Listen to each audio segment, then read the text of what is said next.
Monster Professor. Welcome to the Monster Professor, a show in which we discuss and explore monsters in literature, myth, film, games, folklore, culture, and beyond. I'm your host, Josh Woods, author, editor, professor, and monster expert, and today I have the immense honor and privilege of talking with somebody who is a real monster expert. I sometimes call myself the monster expert and the monster professor, and today I'm speaking with somebody who has actually proved that he is so, because you've actually heard me reference his books on this show many times before if you've listened to any previous episodes, whether you've realized it or not. Monsters, An Investigator's Guide to Magical Beings, and the book The New Encyclopedia of the Occult. But these are just a couple of his many books. And I'm speaking, of course, of John Michael Greer. Now, John Michael Greer is a widely read author and blogger. His work focuses on the overlaps between ecology and spirituality and the future of industrial society. How many books has he published? On just spirituality and the occult, at least 24 books, including those two that were hugely influential on me. You'll hear more about it when I get to talk with him in a moment. And of his books of fiction, at least 10 books, 5 anthologies at least I've counted, and 10 published books on peak oil and the future of ecology and industry. And this doesn't even take into account his wide range of essays and articles. He served 12 years as Grand Archdruid of the Ancient Order of Druids in America, and currently heads the Druidical Order of the Golden Dawn. He currently lives in East Providence, Rhode Island. For those Lovecraft fans out there, then no question is burning in your head about that, and we get to that in this conversation. And he lives there with his wife, Sara. And not only is he a brilliant polymath, but he's also quite generous and patient, because in just trying to contact him, I had all sorts of technical difficulties and the call was not going through, and that had never happened to me before, and I was sweating bullets and I'm freaking out because I had John Michael Greer on my list, my dream list of guests, and that he said yes was a huge excitement to me. And then there it was at the exact moment we're supposed to do the interview, and I'm screwing something up. I'm freaking out. He was patient enough to wait on me while I did some troubleshooting and found an alternative solution to get to contact him. And then he let me know rather generously that Mercury is in retrograde. And he also, of course, had to explain to me what that even means. But he says that affects communications and makes communication difficult in many different ways. And I'm happy to put the blame on Mercury, but the truth was, it was actually just my inexperience. I was screwing something up, and he was quite generous, not only to be patient with me through that, but to give me a lot more time than I had promised I would take from him. And so I hope you're going to enjoy this conversation as much as I clearly did. Without further ado, here is my conversation with John Michael Greer.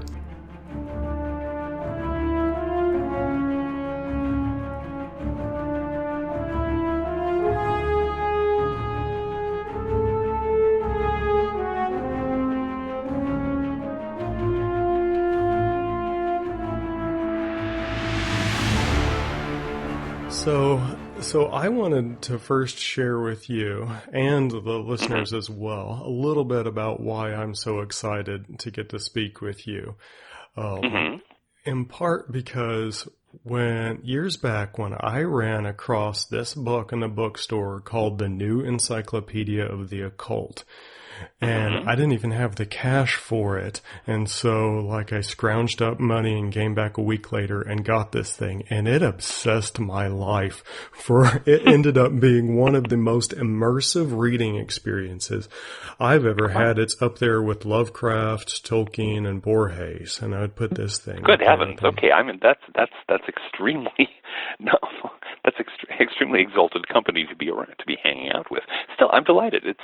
that book was enormous fun to write, and just gathering all the information and putting everything together. And it's been very widely read. Of course, it's still very much in print.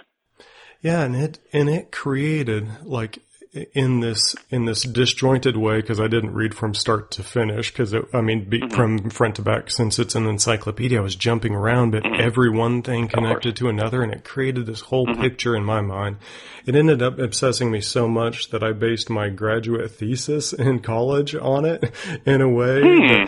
I did. It was a fiction thesis, because I have an MFA in creative writing fiction, and so I tried my hand at a novel written as an encyclopedia, John Michael Greer style, with plenty of the occult in it as well. And interesting. That could be fun. It could be fun. I don't think it worked like I thought it would as fiction. I think it works better the way you did it.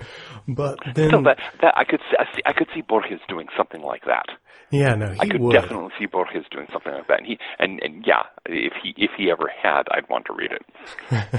Yeah, he would. And I guess my love of Borges actually kind of went like that too, kind of encyclopedic. But and then years later, I got a gift from a friend of mine who is also a SWAT team trainer and a sheriff's deputy. Wow.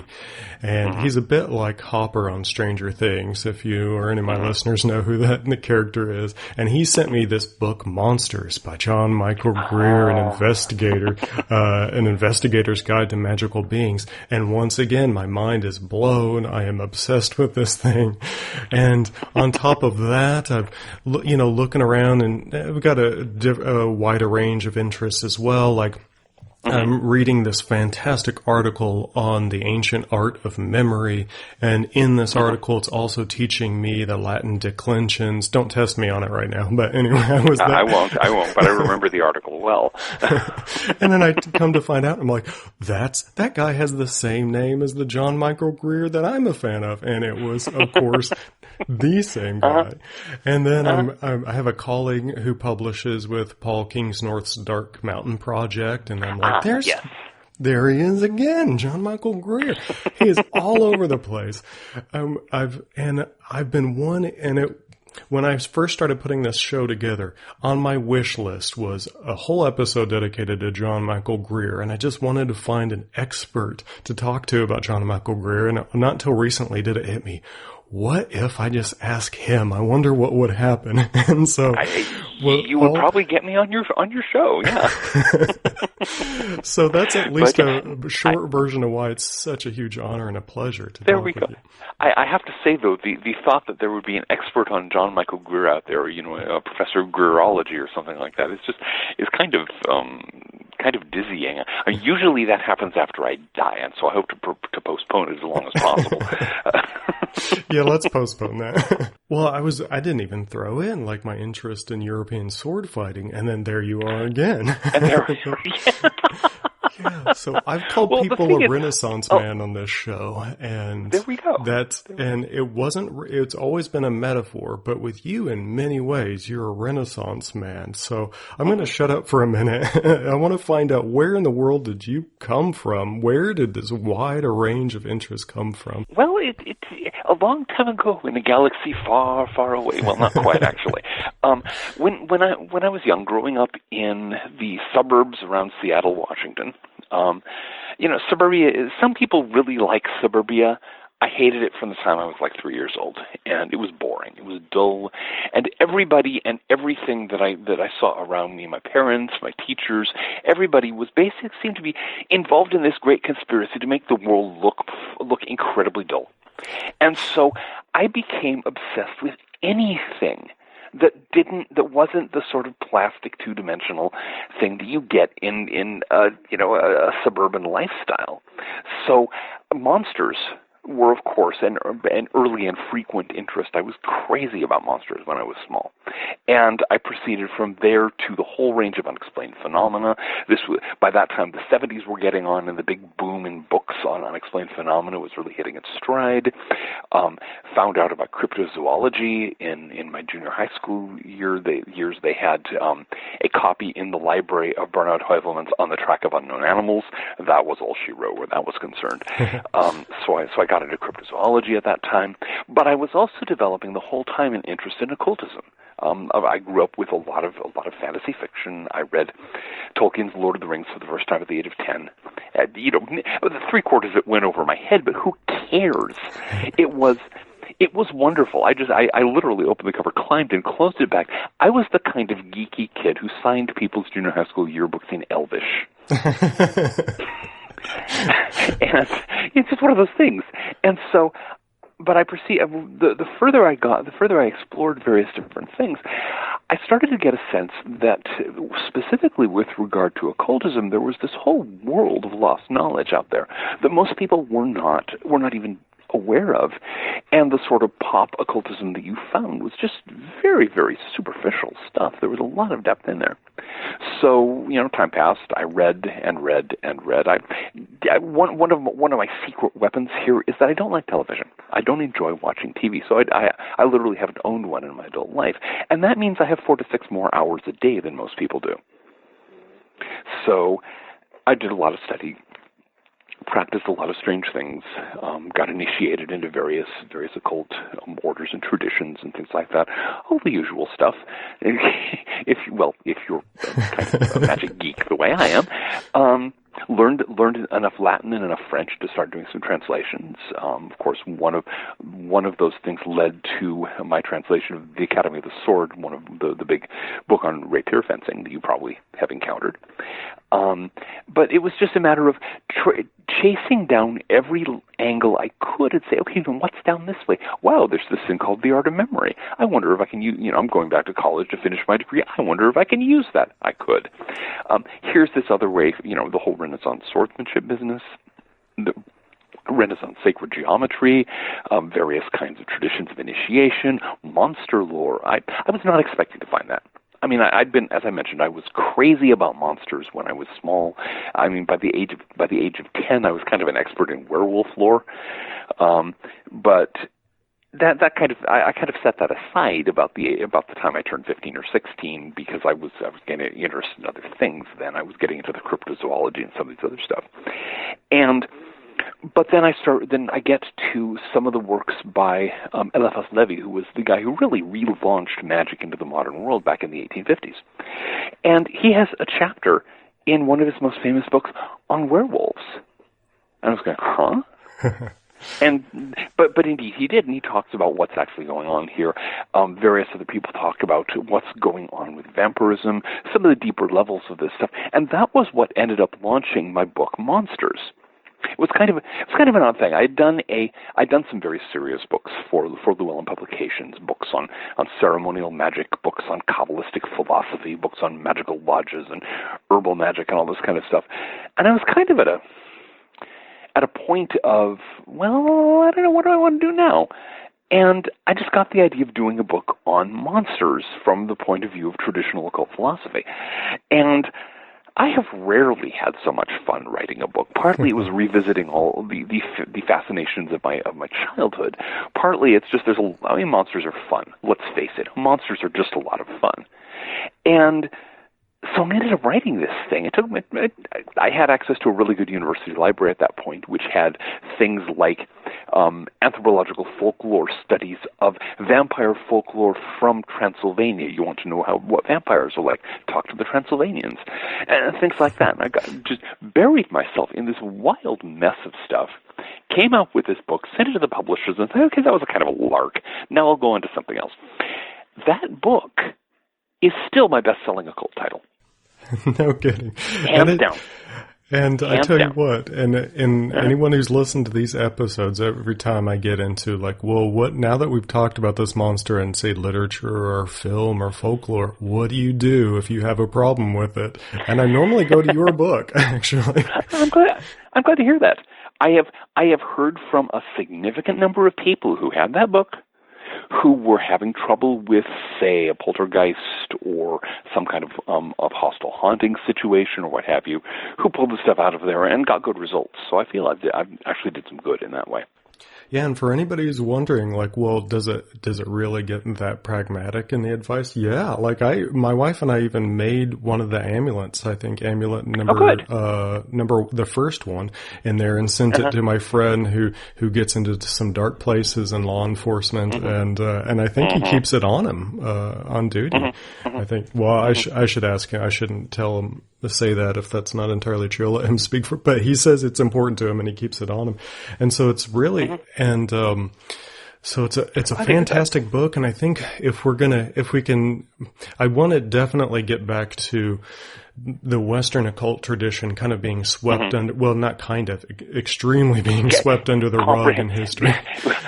Have the crap stomped out of it and then have the remnants swept under the rug. Yeah, exactly. I want to get back to that, but since we're on the monsters book in particular, I wanted to talk at least about one in particular, and it's one that hit me right away, and it's the Old Hag. And I wonder if any of my listeners have had this experience, because it's the first encounter I've ever had of it, like blow by blow perfect description of some of these experiences I've had when I'm lying in, and at least one of my friends lying in bed. And you feel that pressure holding you down. You feel completely paralyzed. So it's in this half waking, half asleep experience. You know, I guess that's kind of what the word nightmare is, this thing on your chest, right? But there's a distinct awareness of an entity or a particular female presence coming closer and closer in the room with some type of deep malevolence. And you say that's the phenomenon of the Old Hag, and then I learned a little bit about the immigrants of Laos from you. So can you tell us a little bit about that? Okay. The first thing I want to say for all of our listeners is this is an incredibly common experience. David Hufford, who is a medical anthropologist who wrote this book titled "The Terror That Comes in the Night," worth reading. He found out, he was doing some research, I think it was in Newfoundland, and ran across references to this experience, which there they call the Old Hag. You get this sense of something sitting on, the malevolent presence coming into the room, the pressure on the chest, the inability to move, the sense of malice and evil, and all this kind of stuff. It's an experience that a lot of people have had. And so he was going, wow, this is kind of interesting. I wonder if anybody else has ever experienced this. And then he found out that the Hmong people from Laos, the Hmong were one of the mountain tribes that fought on our side in the Vietnam War, and a lot of them were able to escape Vietnam when our military pulled out, and came to this country as refugees, and they've settled down in this country. So they had a very high rate of this experience, and had a traditional explanation that there was this particular evil spirit that caused it, and there were certain rites that you can do to keep the evil spirit away, but you have to have certain things, certain traditional things available to do that, and they didn't. And so they had a really bad case of these things. But he ended up going on the air in a series of radio shows. And all of a sudden he was getting hundreds of calls and letters. This was before email, but it would have been emails also, of people saying, wow, that has happened to me. I had no idea it ever happened to anyone else. And one of the things this really showed is, first of all, that something could be extremely common, something that literally millions of people have experienced, and nobody talks about it. Yeah. Nobody talks about it because people say, well, taboos. Primitive tribes have taboos. We don't have taboos. Bull hockey. We have huge taboos, and our number one taboo is magic. Anything that touches on the supernatural, people will wet themselves before they'll talk about it, unless somebody else makes the effort and actually goes out there and talks about it first. And so, for example, in shows that I've been on, radio shows or what have you, where there's a call-in feature, every time I talk about ghosts, for example, people call in and very, very sheepishly describe these perfectly normal ghost encounters that they've had. And what they're doing is, am I crazy? And I say, no, you're not crazy. 25% of Americans have had experiences like that. This is common. And it's just, they're always going, oh, thank you. I was worried that I was losing my mind because I had this happen to me. My grandma died, and that night I saw her walk into the bedroom and just bent over me and pat my forehead and then vanish. I figure, okay, I'm stark staring. No, it's a ghost. It's a perfectly ordinary ghost. Most people in the world, most cultures in the world understand these things, but our culture has a taboo about it. We're neurotic about these things. We're terrified of them. Yeah, I don't know of any culture, any human culture in all of history, except perhaps for our modern one, that doesn't have ghosts or spirits as a regular feature of it. And I've even had a young man tell me on about my show. He goes, "Oh, I like your show, but you shouldn't have done an episode on ghosts." And I said, "Why not?" And he said, "Because they're not monsters; they're real." Well, wait a minute. Who's to say all the others for this person? Yeah. No, I mean, there's a lot of monsters that are perfectly real. And it's just, I mean, as I say in my book, the word monster, from Latin monstrum, is a thing that's shown forth. It's something that people see. Okay? Doesn't mean that it's unreal. Quite the contrary.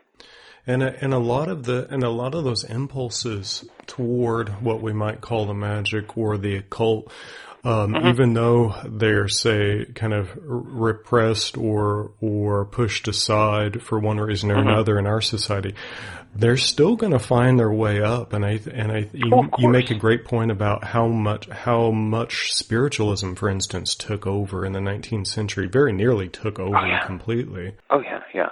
Yeah, well, one of the things, this is actually a project that I'm going to be starting to work on next year, so you're getting advance warning ahead of almost anybody else.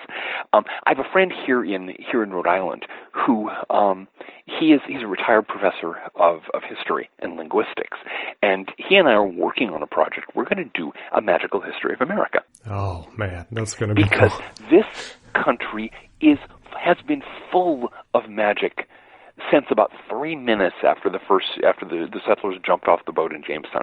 We, not even talking about what the Native Americans had, which was phenomenal, of course, but just in terms of our own American culture, the culture that evolved out of those colonies, out of the whole experience of migration and so on.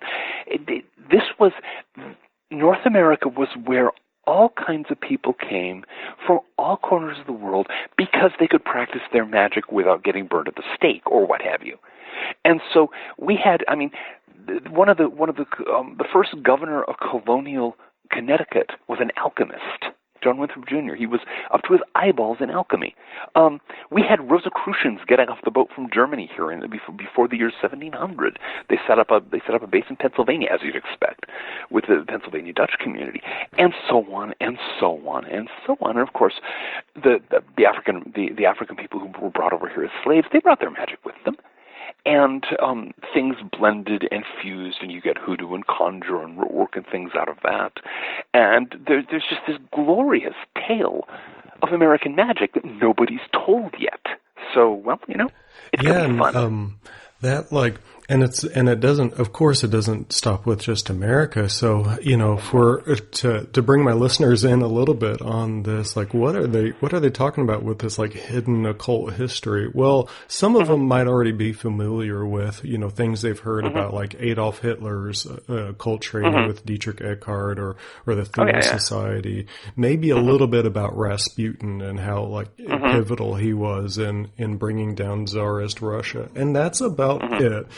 And then you might hear things like, well, Neil deGrasse Tyson, for instance, on an educational documentary will say something like, Copernicus and Isaac Newton helped bring us out of the dark ages of mysticism into science and rationality. I'm like, Isaac Newton was a freaking alchemist, first and foremost. He was an alchemist. He was a good alchemist. He spent more time on alchemy than he spent working out the theory of gravitation. But, I mean, that was his life, right? I mean, he dedicated his life to that. Exactly. He was deeply into it. He was, many of these people, Robert Boyle, the guy who really got chemistry going as an independent science, was another alchemist. There were a lot of these people. It was normal.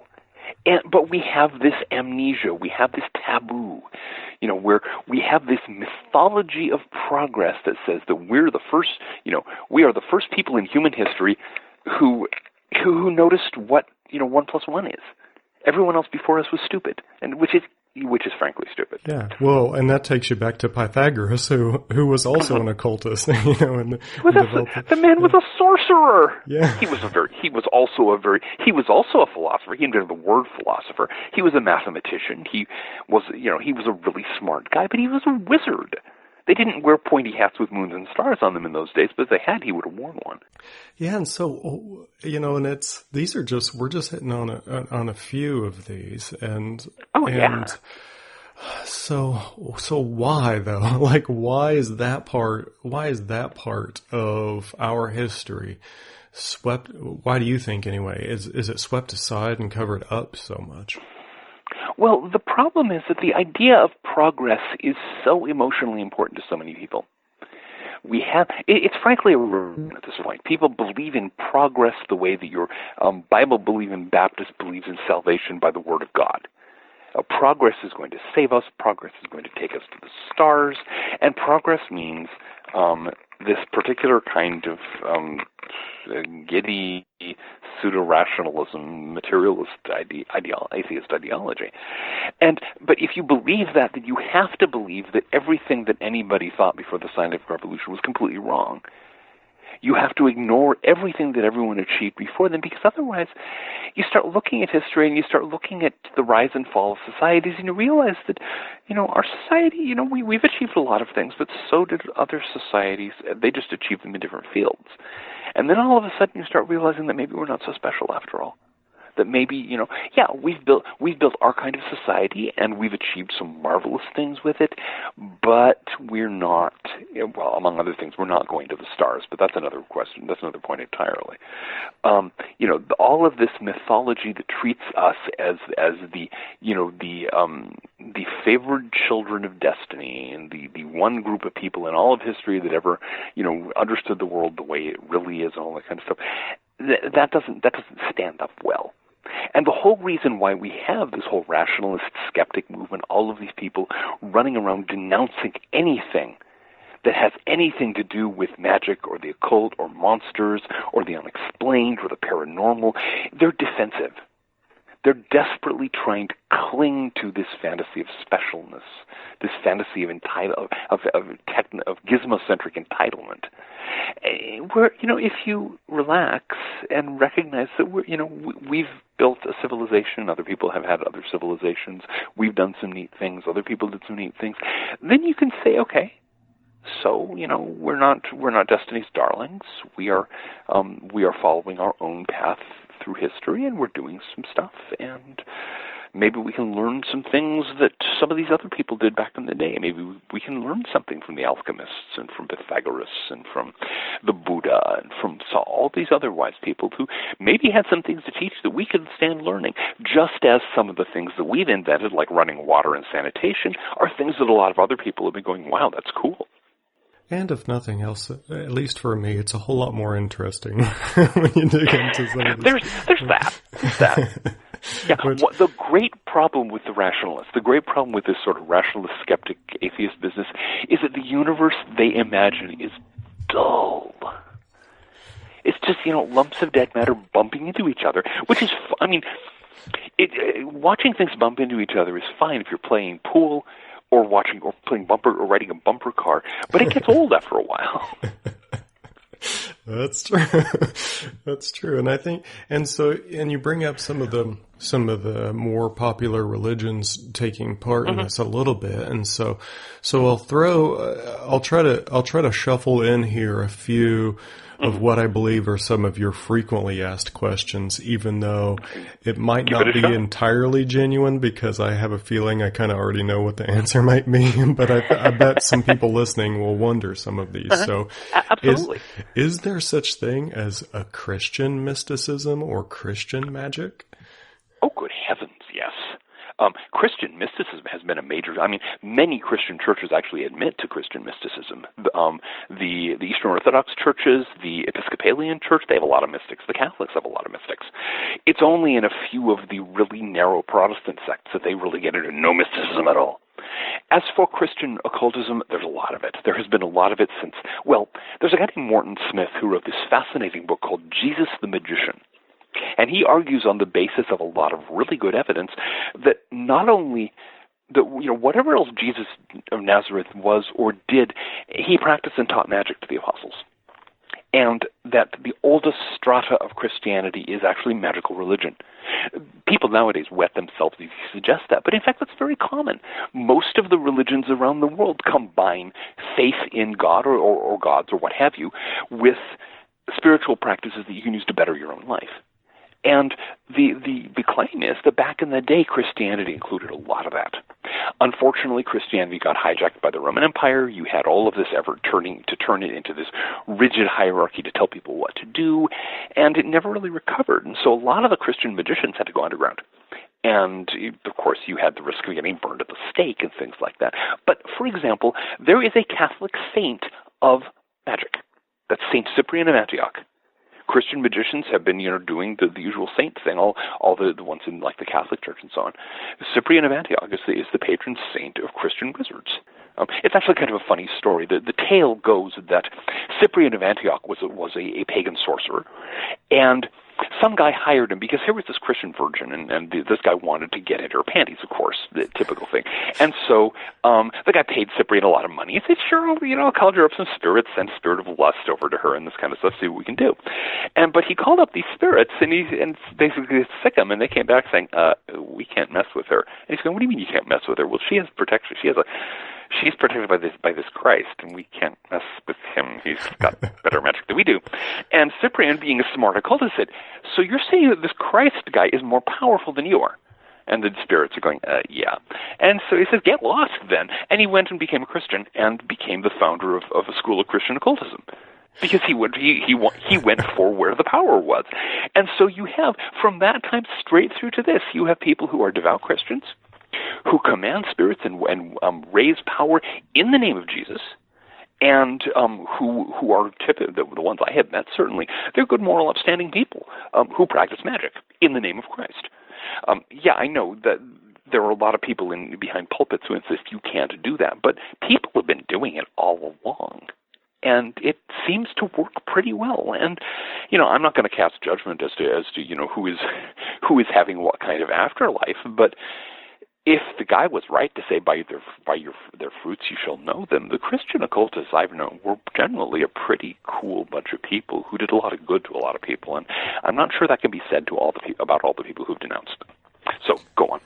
Yeah, and as for yourself, unless I'm wrong, you're pretty open about being not only into the Druidical Orders, but a Grand Archdruid. Yeah. Well, I'm not a Grand Archdruid at this point. I served 12 years as Grand Archdruid of the Ancient Order of Druids in America, from 2003 to 2015.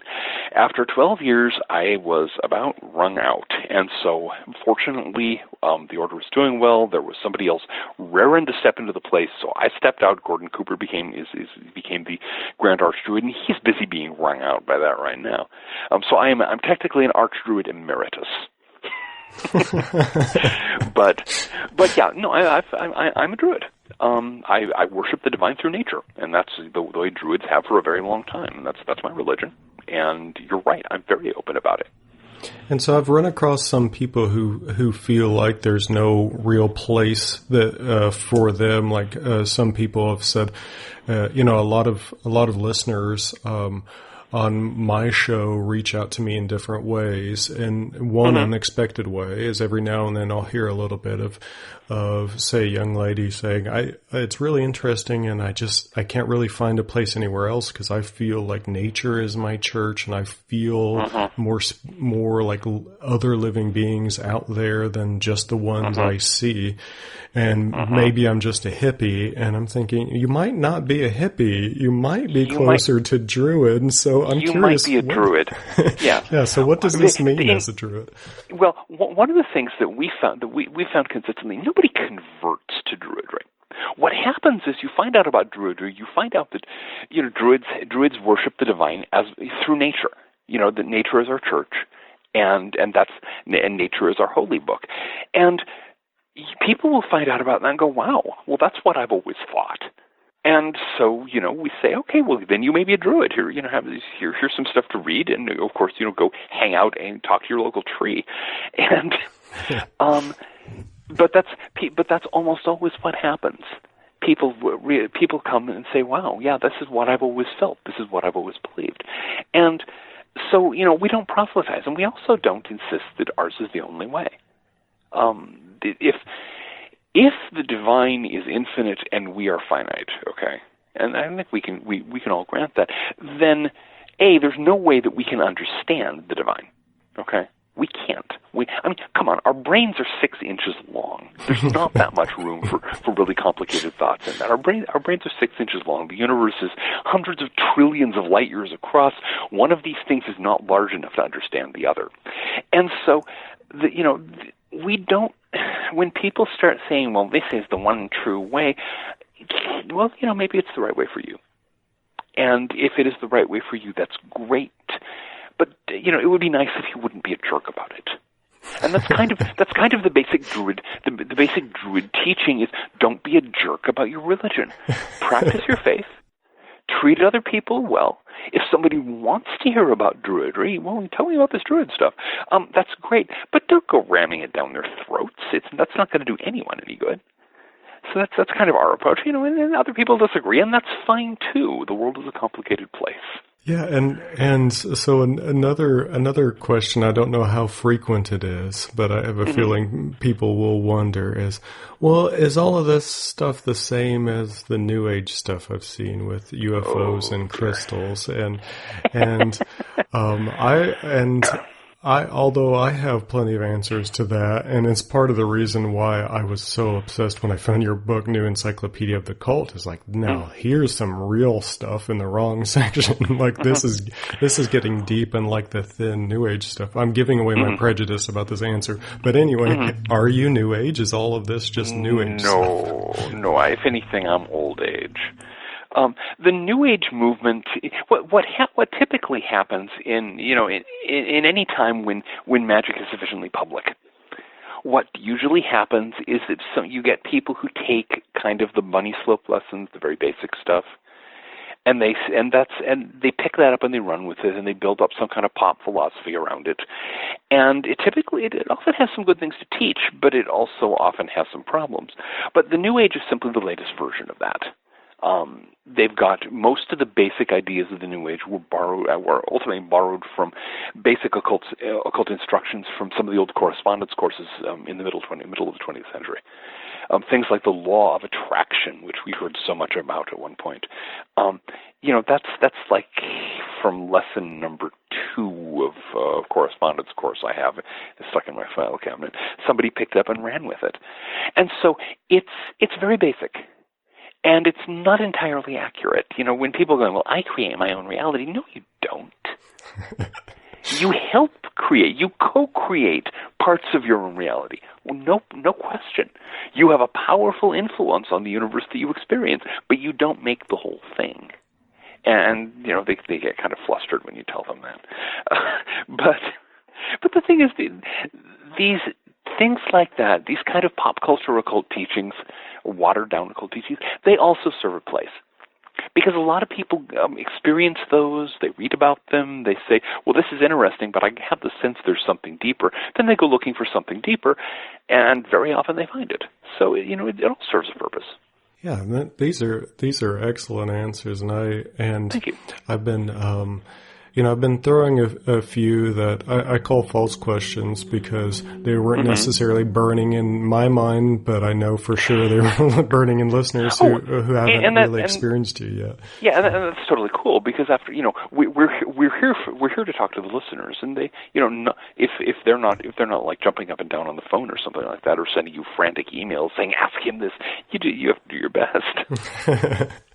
Yeah, and so to get back to one that I wanted to pick your brain a little bit on, although so much so that I don't even know what my question is, but I found myself in the recent, couple of years or so getting getting really obsessed with reading a lot of Carl Jung, and I've really loved a lot of what he has to say.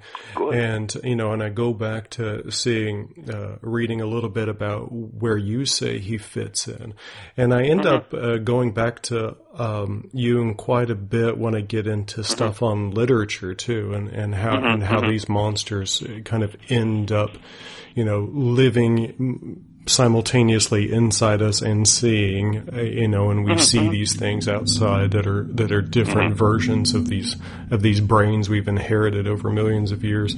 But I'm kind of curious. I want to pick your brain a little bit about kind of Jung's approach to the numinous and the transcendent and these kinds of things. Okay. The first thing to keep in mind, and this is a little unpopular among Jungian psychologists, but I think a very strong case can be made for it. Carl Jung was the most influential occultist of the 20th century. And the way he was influential is that he pretended to be a psychologist. The guy was a wizard. He practiced astrology. He practiced magical methods of meditation. He had this whole system that was basically magic and psychological drag. And because he put it in the scientific drag, he was able to get a lot of people who normally would have gone, occult, I have to run for, hide under the bed, to take it seriously. So it was a marvelous move on his part. It was a very, very clever move on his part. Jung, the gimmick that he used, and it's a very sensible gimmick, is to pay attention to the fact that we experience most of what other occultists would call the inner planes or the astral plane, the spiritual world. We experience this through our minds. We don't experience these things through our senses except under certain very specific conditions. And so he was paying attention to, okay, what does the mind experience? And the mind experiences, there's the stuff we experience consciously. There's the conscious mind. We have our thoughts, we have our feelings, we have our sensations, the things that come in through our sense organs and so on. Okay. And then let's go down a level. And then we have the personal unconscious, which is the stuff we don't think about, the stuff we've chosen not to think about in many cases. Stuff from childhood or stuff that we were upset enough that we have like walled it off and we just won't let ourselves think about it, and various other things like that. And then you go deeper and you start getting into a realm that he called the collective unconscious, which is a realm where we share, where it's not personal anymore. Your collective unconscious, my collective unconscious, it's the same stuff. And so images and presences and powers that have been there since human beings became human, they're still there. And they can be contacted and interacted with. And he had a very specific approach to interacting with them to get from the kind of ordinary, half-awake, normal state of the unawakened human mind that most people stumble through their lives in, to what he called individuation, the point where you had actually become an individual. And this is shocking. Most people say, well, I'm an individual. Do you recall the Monty Python movie, The Life of Brian? Yeah. Remember that? Yeah. Yeah. And, Brian there is shouting out the window, you are all individuals. And they all shout back in perfect unison, yes, we are all individuals. And then the one guy jumps up and says, but I'm not. But I'm not. I'm not. Yeah, exactly. You are all different. And he goes, I'm not. Yeah, and yes, you're all, yes, we are all different. And the thing is that the reason we all laugh at that, is that we know it's true, that we claim to be individuals, we claim to be unique and to be thinking our own thoughts, and most of the time we're just going through the motions. Most of the time, what's in our brains we got out of the media or out of out of our parents' prejudices or out of what our friends say. And our idea of who we are is equally shaped by outside phenomena. It's a long, slow process to actually dig down deep and get in touch with the roots of who you truly are, and that's what Jung was trying to teach. And in fact, that's something that occultists have been teaching all along. It's a very important part of the process. But his genius was that he figured out a way to talk about it in psychological language. And so one of the other things, the place where he got risky, of course, is that he talked about how these things, quote, in your mind, unquote, can affect the outer world, can be experienced in the outer world. His book on synchronicity is, well, of course, it was co-written by a Nobel with him and a Nobel Prize-winning physicist named Wolfgang Pauli, and then you also had his book on UFOs, which is frankly the smartest thing on that that's ever been written, and where he's really talking about the fact that what we see around us is like an ink blot in a psychological text, and we extract images from it. Yeah, and that's a fantastic rundown of Jung, by the way, with some really specific references. I have spent years, many years reading Jung. I have half a bookshelf full of his stuff. His work is very important, and I think it deserves much more attention among occultists and people in general. There's an enormous amount of meat there. Yeah, and it's worth everyone knowing that I didn't hit John Michael Greer with any questions beforehand. He wanted to shoot from the hip, and I was happy with that. And so this is all coming off the top of his head. If you're wondering, wow, that's a really good summary of Jung and where exactly he's split off from Freud, and well, yeah, that's right. Well, no, the thing is, fortunately, you've been asking me questions about things that I'm kind of obsessive about. There's a lot of things you could ask me about where I would end up going, but most of them don't have much place on a monster show, so I think we're in good shape. And so we've been talking, bringing up magic a lot, and so I want to hit you with a two-part question that might go a little bit back more to your frequently asked questions. If I had to pin you down to say what is magic, then one, what is magic? And then two, isn't it dangerous to dabble in? Okay, those are two excellent questions. And yes, in fact, those are questions I field all the time. What is magic? The best definition I know is the one that was come up with by Dion Fortune, who was an English magician during the first half of the 20th century. And her definition ran like this. Magic is the art and science of causing change in consciousness in accordance with will. Now, when I say that, most people misunderstand that. They think, oh, you mean change in my consciousness. I didn't say that. Change in consciousness. It can be a change in someone else's consciousness. It can be a change in consciousness that doesn't necessarily exist inside a brain, because one of the basic theses of magic is that brains are not, our minds are not just meat. There are levels of ourselves that are not just physical. There is a thing called the soul. That term has been misused in many different ways, but it exists, and so on and so forth. So, causing change in consciousness. Everything that's done with magic is done with or through consciousnness. That's the key. Now, is it dangerous to dabble in magic? Absolutely. It's dangerous to dabble in anything. I'm sure most Christians would agree it's a really bad idea to dabble in Christianity. If you're going to do it whole hog. In exactly the same way, if you're going to take up magic, you need to take it up seriously. You need to be aware of the potential risks. You need to follow a good, clear course of instruction, and if possible, you need to have some idea of how other people have done with that course of instruction. Fortunately, there's a lot of options these days. But no, dabbling is a bad idea. Dabbling in anything, I would not recommend it. Dabbling in auto repair. You want to learn how, if you're going to get under the hood, you need to know what you're doing. Yeah. And exactly the same thing is true of magic. If you're going to be working with the basic structures of consciousness itself in your mind and the minds of others, you need to be careful. You need to know what you're doing. And so that's why a proper magical school will teach you some very basic techniques and then walk you through a lot of theory and a lot of philosophy and a lot of experiential work that will gradually teach you to do that in a safe and constructive fashion. They'll also teach you a lot of ethics, by the way. In a proper school, you get a lot of people these days who are saying, oh, the ethical stuff, that's just old-fashioned nonsense. No. Ethics is as important in magic as sanitation is in surgery, and for the same reason. Things get septic if you neglect them. You have to have a very strong ethical basis, and you have to be very careful that what you're doing is actually to help people and not to hurt people. Because if you do, there's a principle. I gave it a funny name, but it's been known in medical for a long time. I call it the raspberry jam principle. Okay. And the raspberry jam principle works like this. If you put raspberry jam on a slice of bread, you're going to get it on your own fingers, right? Yeah. Everyone knows that. Yeah. In the same way, any magical energy you work with, you're going to get it in yourself. So if you're working with energies of harm, of damage, of despair, of suicide, trying to zap someone, those energies are going to flow through you. They're going to manifest in your own life. They're going to mess you over. If you're working with energies of healing and blessing, that's going to manifest in your life too. Which would you prefer to have in your life? Well, that's magical ethics.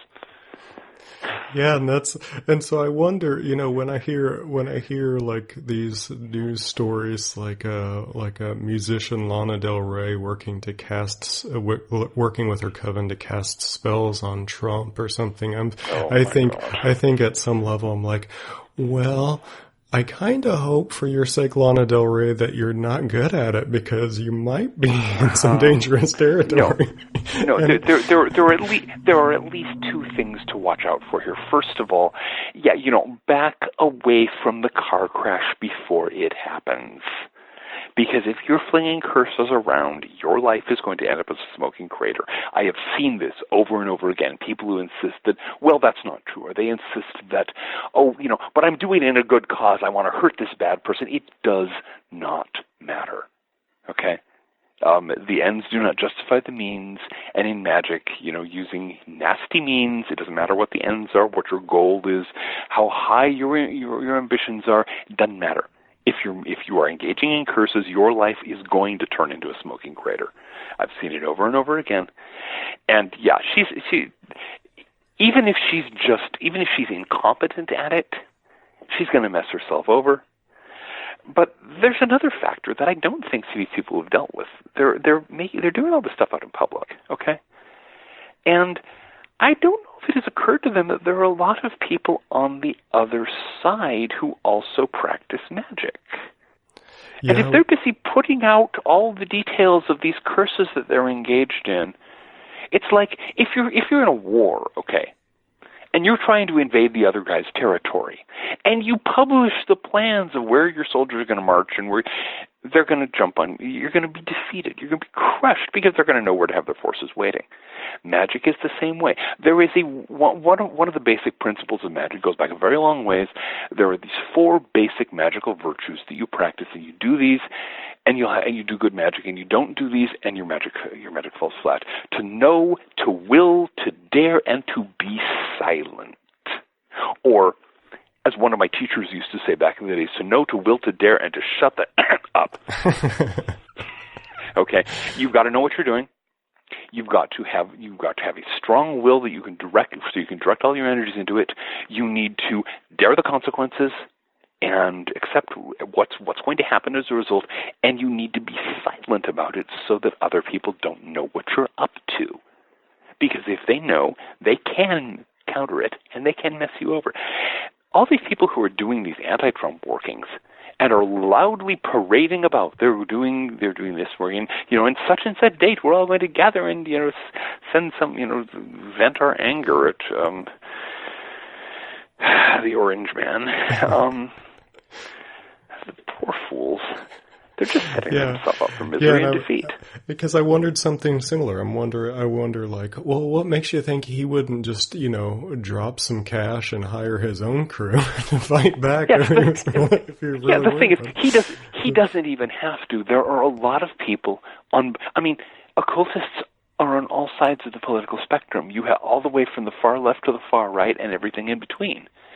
And if you go online and do some poking around, you can find websites by people who are doing magic to protect Donald Trump because they think they are in favor of his policies. They think that he is the president. They're saving the United States by keeping these bad people from destroying him, whether you agree with them or not. That's their view.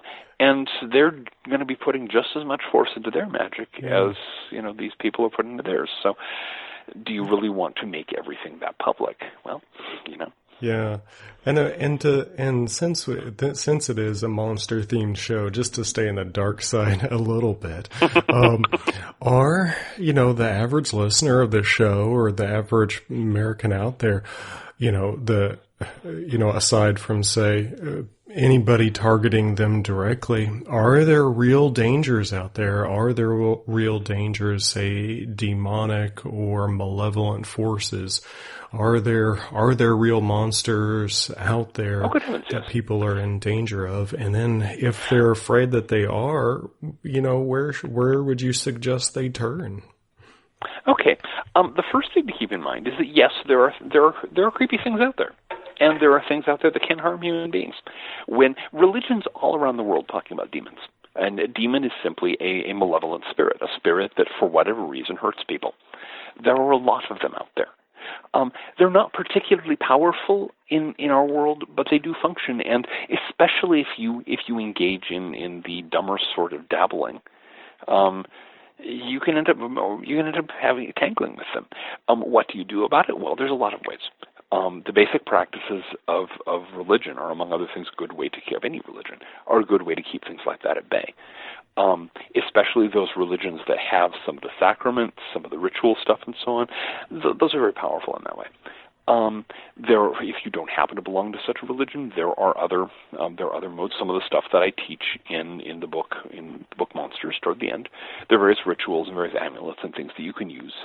But mostly it's a matter of common sense. It's a matter of recognizing that dabbling is a bad idea, that you don't want to dabble in brain surgery, and don't put yourself into a situation where you're dealing with stuff you don't know about, and you have no idea how to control it. Yeah, and so, and I'm just now realizing that I've been pushing you way past the time that I've promised to keep you.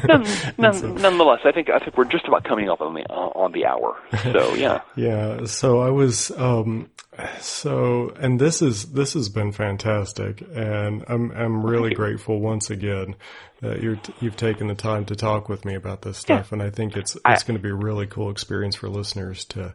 Good. To hear I have had a good time.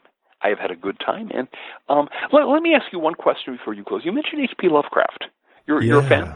Yeah, huge fan. And I wanted to, if I could, find out a little bit more about your fiction, which I believe has a Lovecraftian bent, and kind of curious about how far away you are from, say, some of Lovecraft's old haunts in Providence. Oh, I can walk from here to the place where Lovecraft was born.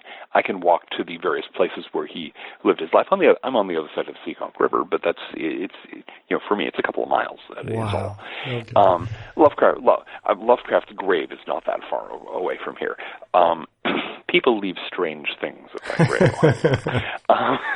But yeah. Well, my recent fiction.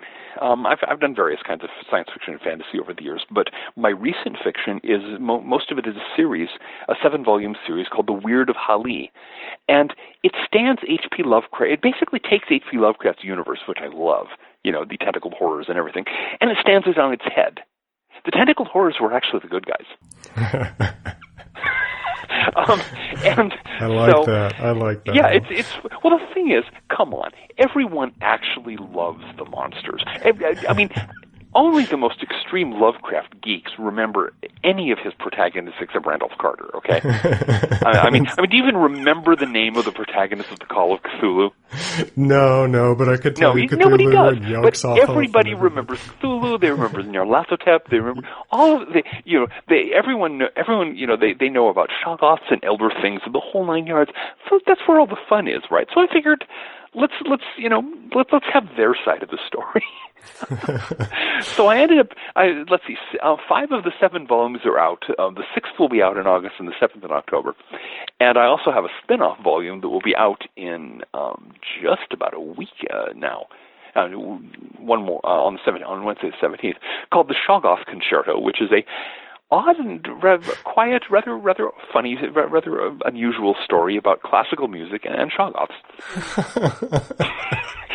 I like Shoggoths. Shoggoths are fun, and so I kind of went to town on this Shoggoth thing, but it's turned into this marvelous sort of an epic fantasy with tentacles, and each of the 7 volumes in the main series is kind of sort of loosely based on some of Lovecraft's stories, and of course there's some Clark Ashton Smith thrown in there, and some of the other the writers that either worked with him or the writers that he was influenced by. I borrowed a lot of stuff from them, but yeah, it's basically this is the other side of the story. This is the tentacled horrors and the cult and all those cultists that everyone thinks are the bad guys. Well, maybe not so much.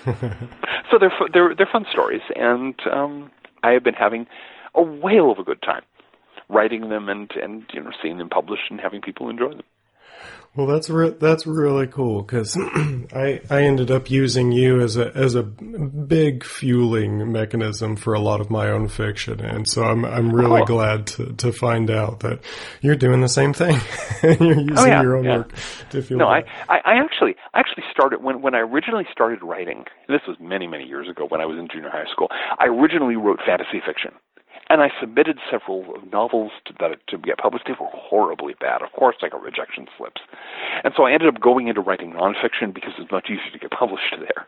But I have, recently, again, I've been able to gradually work my way back to doing more fiction, and it's a lot of fun. It really is. And for those interested in your fiction, or say in your nonfiction books that we've been referencing, or even in some of the books you've edited, and we've only just touched on a couple of subjects that you cover. We haven't even talked about your focus on peak oil and industrialization. But for those who want to find out more, where can we guide them? Where should they go looking for books and finding out more about you? I hate to send people to the big internet company, but unfortunately, probably the single best place to look up all my books is my Amazon page. If you go to Amazon and enters John Michael Greer in the search box, it'll take you to my Amazon page, and that will give you a fair idea of where the books are. I'll have the link in this description as well, by the way. Yeah, excellent. Yeah, and other than that, because I published a whole bunch of different publishers, my Dreamwits journal, which is ecosophia.dreamwits.org. I always publish my new releases there, and I also do there's a lot of chatting and things like that goes on at that, and I also have a blog at www.ecosophia.org, ECOSOPHIA.org, that has a post every Wednesday on some weird topic or other.